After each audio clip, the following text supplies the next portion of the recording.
Hi, Jeff Phillips here, and as well as working as a personal safety and self-defence instructor for a couple of decades, I've also been a school teacher for that long. How I got my start was doing bullying consultancy, which I still do to this day, and I thought I'd shed a little light on my thoughts and my opinions on it, and hopefully help some people out there. So the first thing that, and the most important thing which a lot of people sort of overlook is the most important person or the most important cog in this who stopping it depends upon is the actual victim. The victim is the most important person. They need to take ownership of it. They need to take action. They can't sit around and wait for the assistance of others because it's probably not going to come.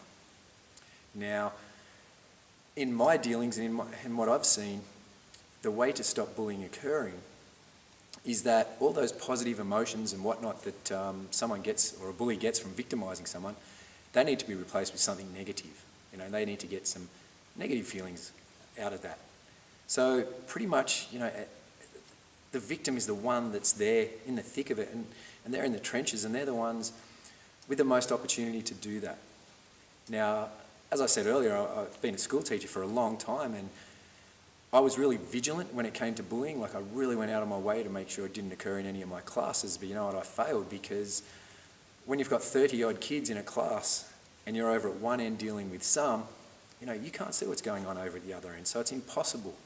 With the current education climate, it's impossible to monitor all that. So to sit there and think that, the teacher never does nothing, it's really difficult. So the first thing that a victim may do is bring attention to it. Tell a teacher or tell a parent. Tell someone that's going to be proactive.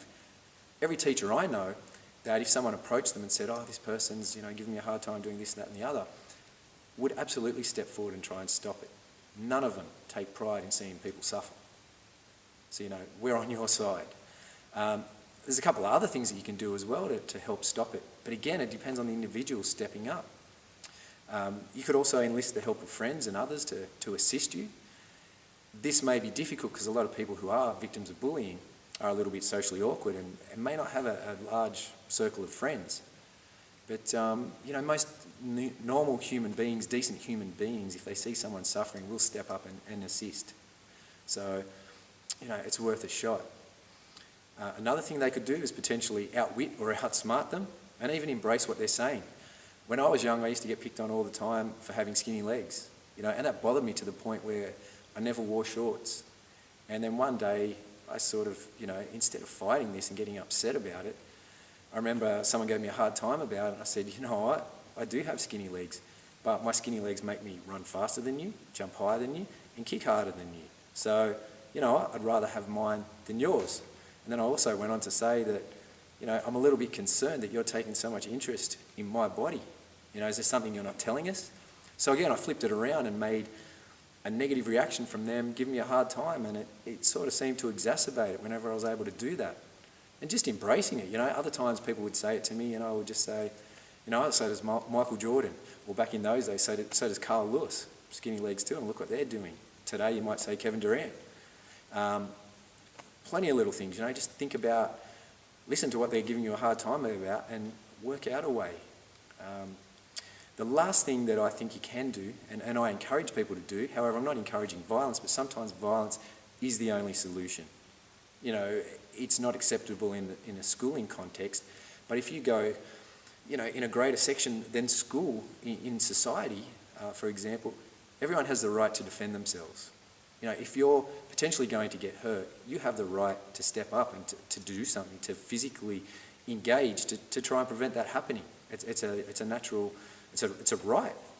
And so quite often I'll get people saying, I don't want to get in trouble from school. But the effects that you're getting from it, as opposed to getting in trouble at school, are far greater. I had one boy that I used to, do consultations with, and guys at his school would hold him down and do all sorts of horrible things to him and hurt him and all that kind of thing, and he would never fight back. Never fight back.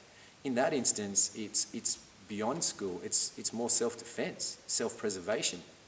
So I would say to him, why wouldn't you fight back? Why wouldn't you have a go? If they're going to harm you anyway, what have you got to lose? And, the common response with others in the same situation would be, I don't want to get in trouble from the school. This particular boy was off school for 3 months. He never went back to school for 3 months because it was that bad. Now, protecting yourself and maybe getting suspended for a day or two as opposed to 3 months off school, you know, you can see that it's ridiculous. So absolutely, you know, wherever possible, you have the right to defend yourself. So again, the onus is on the individual. You got to step up. You got to do something about it. As hard as that sounds, you know, it's up to you in the end. You're the one there. You're the one experiencing it. So, you know, there's a lot of people around that would love to help you, but we can't be there all the time.